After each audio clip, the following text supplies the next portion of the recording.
Evimizden uzak geçen 5 yılın ardından eve dönüş yolundaki karakterimizle başlıyoruz oyuna. Karakterimiz CJ, abisi Sweet'ten annelerinin öldüğüne dair bir telefon alıyor ve cenazeye memleketine Los Santos'a dönüyor. Daha havalimanından eve dönerken yolda polis çevresine yakalanıyoruz. Bunlar kötü polisler. Tenpenny, Polanski ve Hernandez, Macbeth cadıları gibi üçlü takılıyorlar. Crash diye bir ekipmiş bunlar. Bu ekip sokak çetelerini engellemek için görevlendirilmiş ama kendileri de bir çete olmuş sonradan. Karl'ın bütün parasını alıp "Hoş geldin ya, iyi ki geldin, gelir gelmez de polis öldürmüşsün" falan diyorlar. Ulan daha yeni uçaktan indim, evime gidiyordum deseniz de hadi biz öyle diyorsak öyledir şeklinde her türlü isterlerse ağzımıza sıçabileceklerini gösterip dayılanıyorlar. Zira bu abilerin ayak işleri için bayağı koşturuyoruz sonra. Ve bizi düşmanımız olan Ballas çetesinin bölgesinde bir yere atıp bırakıyorlar. Kötü polis oldukları için. Oh shit. Here we go again. Neyse evimize ulaşıyoruz. Kimse yok. Ölen kardeşimizin resmine bakıp iç çekiyoruz falan. Biz böyle 4 kardeşmişiz. Abimiz Sweet, kız kardeşimiz Kendall ve ölmüş olan şu resmine baktığımız Brian. Biz böyle eve dönmüş olmanın travmasını yaşarken elinde beyzbol sopasıyla büyük bir dayı içeriden gelip bize kendi evimizde hırsız muamelesi yapıyor. Dur bir dakika, benim CJ falan diyoruz. Bu dayıyı tanıyormuşuz meğersem. Kendisi namı değer Big Smoke. Hadi gel annenin mezarına gidelim, herkes orada diyor ve mezarlıkta abimiz Sweet tarafından çok sıcak bir karşılamayla kucaklanıyoruz. İyi mi böyle kaçıp gitmek? İyisin ha. Bak Brian gibi şimdi de annemiz öldürüldü falan diyor. Kız kardeşimiz Kendall biraz daha aklı başında bir abla. Öf, ne haliniz varsa görün, bu negatifliği çekemeyeceğim. Ben yanında huzur bulduğum sevgilim Sezar'ın yanına gidiyorum diyor. Sweet hiç hoşnut değil bu Meksikalı sevgiliden. Bize de mahallede işte işler şöyle boktan, böyle boktan diye nutuklar çekmeye başlıyor. Yani Sweet abimiz hiç de ismi gibi şeker bir insan değil. Memnuniyetsiz, acı bir herifin teki.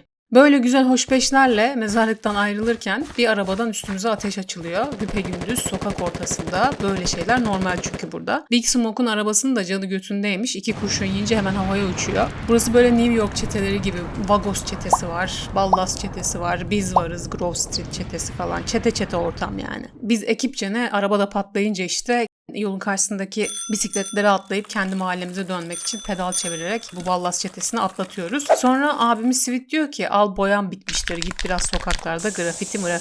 Bir de diyor ki bak bizim çete eskisi gibi değil, belirli bölgelerde saldırıya uğrayabilirsin, dikkat et koçum. Al şu parayı da kendine bir şeyler al. Bir de spor salonuna neyin yazıl, bu azıcık kas yap, yapılı görün, bu ne böyle sıska çocuk gibi, kimseye gözdağı veremezsin böyle diyor. Abi gibi abi. Bu arada bizim grubun rengi yeşil, kendine üst baş alırken yeşili tercih et diyor. Sonra acıktık ya, bir şeyler yemeye mi gitsek diye atlıyoruz ekipçe arabaya. Big Smoke'un meşhur siparişini buraya koymazsam beni topuğumdan vururlar yolda sağda solda gezerken valla. I'll have 2 number 9s, a number 9 large, a number 6 with extra dip, a number 7, 2 number 45s, 1 with cheese, and a large soda. Ya bu çete savaşlarında bize ne lazım? Guns.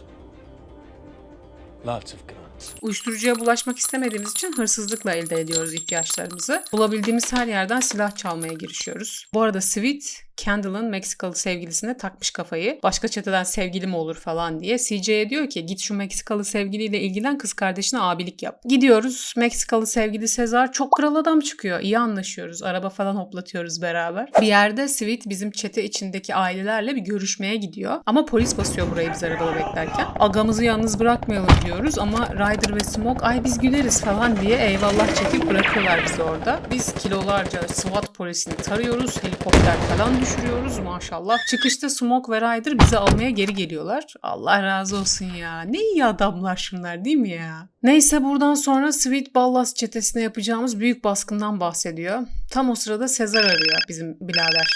Diyor ki acil sana bir şey göstermem lazım. Biz de diyoruz ki yok şu an Sweet'le Ballas çetesine baskın yapacağız yani gelemem. Sezar diyor ki her şeyi bırakıp 2 elin kanda olsa bile gelmen lazım, bu çok önemli. Allah Allah ne olabilir ya bu kadar diye gidiyoruz yanına. Bir de ne görelim? Bir mekan gösteriyor bize. Mekandan önce Ballas çetesinden birkaç eleman, sonra Ryder, sonra Smoke.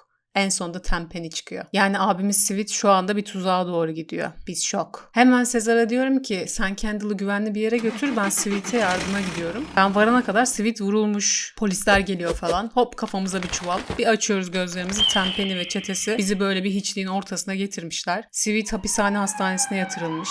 Bu Crash ekibi kendilerine karşı şahitlik yapacak birini bizim ortadan kaldırmamızı istiyorlar. Yoksa vay efendim hapishanede abimizin başına ne gelir bilinmezmiş falan. Hallediyoruz bu işi. Sonra Sezar'la telefonda konuşuyoruz. Diyor ki benim orada bir kuzenim var. Git bir görüş, sana destek olur yani. Bu kuzen Catalina ablamız. Meşhur GTA 3'ten bir karaktermiş galiba bu abla. Ben ilk defa tanışıyorum burada kendisiyle. Has bir ablaymış bu. Bu hanımefendiyle çeşitli soygunlar yapıyoruz ve tabii ki aşk da olacak. Aşksız olur mu? Onu da yapıyoruz. Ow! Hey! Ooh! Ow! Ow! Hey! Oh! Shit!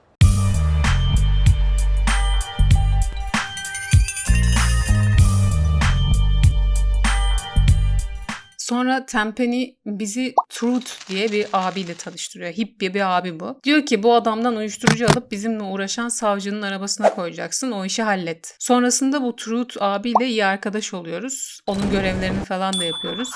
Bu arada Sezar'la çıktığımız bir yarış görevinde Wuzimu ile tanışıyoruz. Körmör ama maşallah Daredevil gibi adam. Araba falan sürüyor. Hatta yarışta terletiyor bizi. San Fierro'ya gelirsen ara beni koçum diyor bu adam. Alıyoruz kartını. Katerina bizden ayrıldığını, artık Cloud ile beraber olduğunu ve Liberty City'de yeni bir hayata başlayacağını söyleyip Are you going to fight for me? Ah? No, I can take rejection. San Fierro'daki bir garajın tapusunu veriyor.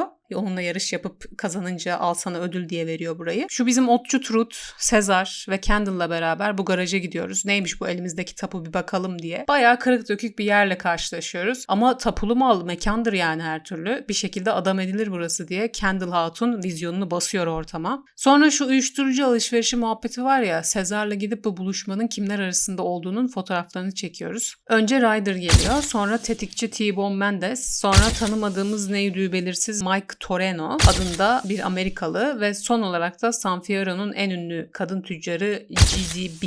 Peki bu heriflerin bir tavukçuda buluşuyor olmaları bir tesadüf mü sizce? Hı?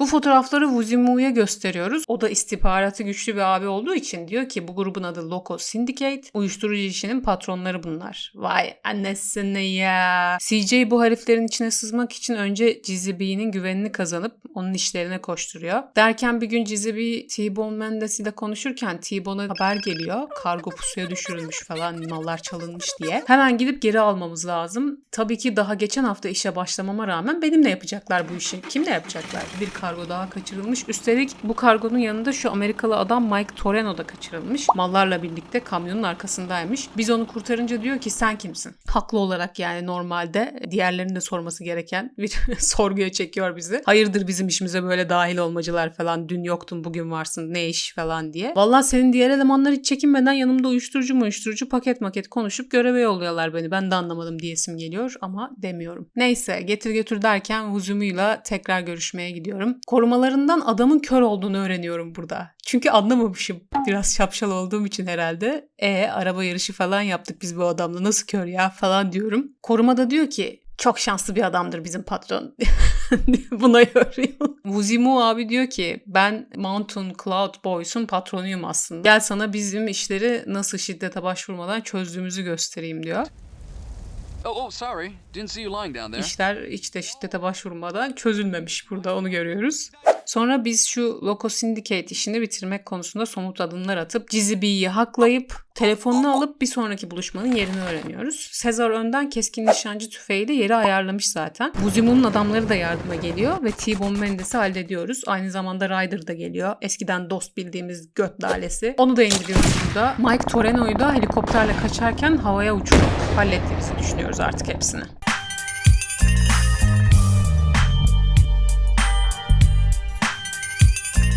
Sonra Wuzimu'yla PlayStation falan oynuyoruz. Adam bizi yeniyor kör haliyle. Ya gerçekten çok şanslı ya da körüm diye bizi yiyor, anlamadım yani. Wuzi abi diyor ki yüzme biliyor musun Karl bu arada ya diyor. Ciğer kapasitemizi arttırmamız lazım oyunda buraya gelene kadar. Wuzimu diyor ki işte şu gemiye böcek yerleştirilmesi lazım. Ben de ayağıma yosun falan değmesine hiç dayanamam. Gıcık oluyorum, o yüzden sana sordum diyor. Karl da çocukken yaşadığı bir travma yüzünden yüzmeyi pek sevmediğini anlatıyor.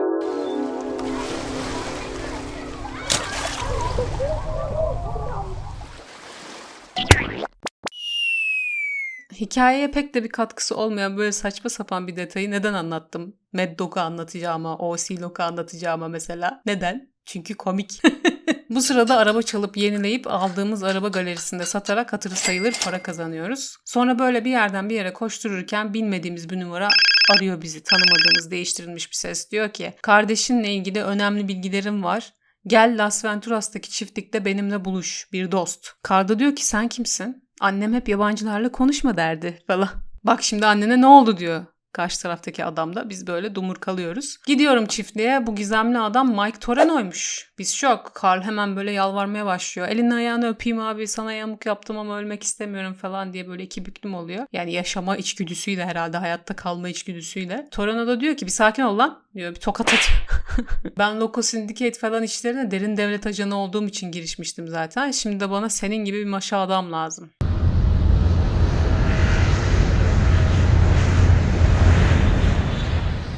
Tom Cruise işine bak kardeşim. Sonra Wuzimu abimiz Las Venturas'ta Four Dragons diye yeni bir gazino açmış. Hayırlı olsuna gidiyorum hemen. Gel seni de ortağım yapayım diyor Wuzi kardeşim. Tabii rakip gazino Caligula var, mafya var. Rahat yok yani. O işleri de koşturuyoruz. Bu arada bir Katerina arayıp artık seni sevmiyorum ha, unutma bunu diyor. Bizim şu Macbeth cadılarını bayağıdır görmüyorduk ama ensemizdeler hala. Yine gelip birilerini indirip bir dosya almamızı istiyorlar. Alıp dosyayı getiriyoruz Crash ekibine. Bu sırada Tenpenny Hernandez'in kafasına kürekle dalıyor. İşte sen sattın bizi diye. Meğer bu adamları üstlerine şikayet ediyormuş bu Hernandez. Sonra Polanski'ye diyor ki sen buradaki işi hallet, bu ikisini göm. Bana kendi mezarımla Hernandez'in mezarını kazdırıyorlar. Bu sırada kafasına kürek yiyen Hernandez önce bir kalkıp heyecan yaratsa da hani ölmemiş gibi ayağa kayıyor. Kazdığımız mezara düşüyor ve ölüyor yani orada. Sonra da biz Polanski'yi öldürüyoruz. Bu üçlü polis ekibinden bir tek Tenpenny kaldı yani artık geride. Sonra Mike Toreno gelip senden küçük bir iş daha isteyeceğim deyince yeter be yeter, gerçekten yeter diye galeyana geliyorum. Telefonum çalıyor, arayan abim Sweet. Hapishaneden çıkmış, gel beni al diyor. Torino da diyor ki bana bakıp böyle işte isteyeceğim küçük iş buydu meh. Sürpriz falan, Allah razı olsun. Heyecanla koşturarak abimizi almaya gidiyoruz. Hemen anlatmaya başlıyoruz. Şöyle otogaleri aldık, böyle para kazandık, şurada malikanemiz var, burada gazino ortaklığımız var falan. Sweet durduruyor bizi, diyor ki mahallemiz ne oldu? Ne malikanesi, ne gazinosu falan sayıyorsun bana. Mahallemizden haber ver diyor. Düşünüyorum da artık yaşlandım. Yoruldum. Bu hayat bana güç geliyor. Çocukluğumun geçtiği yerleri özledim. Sweet'le dönüyoruz mahallemize. Diğer çeteler almış başını yürümüş meydanı boş bulunca tabii mahalleyi temizliyoruz hemen. Bu sırada Hernandez'in üstlerine bildirdiği şeylerden yola çıkarak San Andreas savcılığı Tenpenny'ye bir soruşturma açmış. Hepimiz oturmuş televizyondan bu davanın neticesini dinliyoruz merakla. Ama kanıt yetersizliğinden ceza almıyorlar. Bu neticeye pek sevinmeyen Los Santos halkı ayaklanıyor.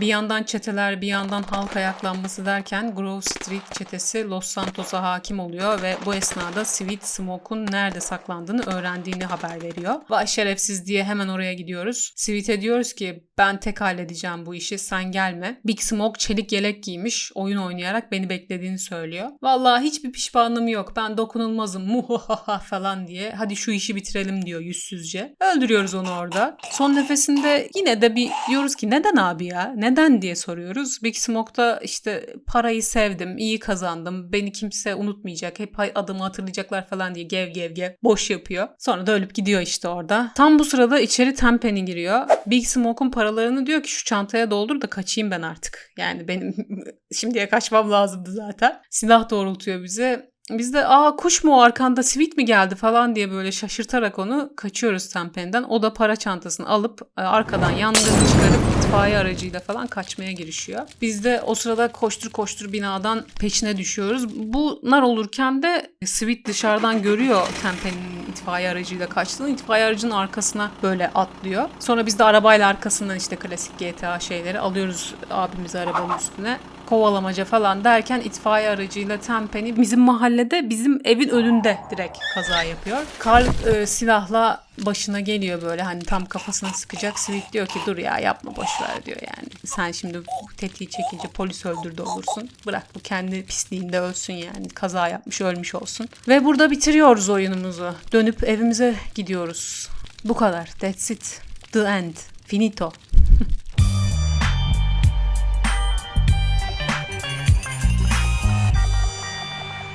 Gelecek oyun videoları için yorumlarda tavsiyelerinizi bekliyorum. Topluluk sekmesinde anketler açıyorum. Oraları da takip edebilirsiniz. Teşekkür ederim buralara kadar izlediğiniz için. Bye.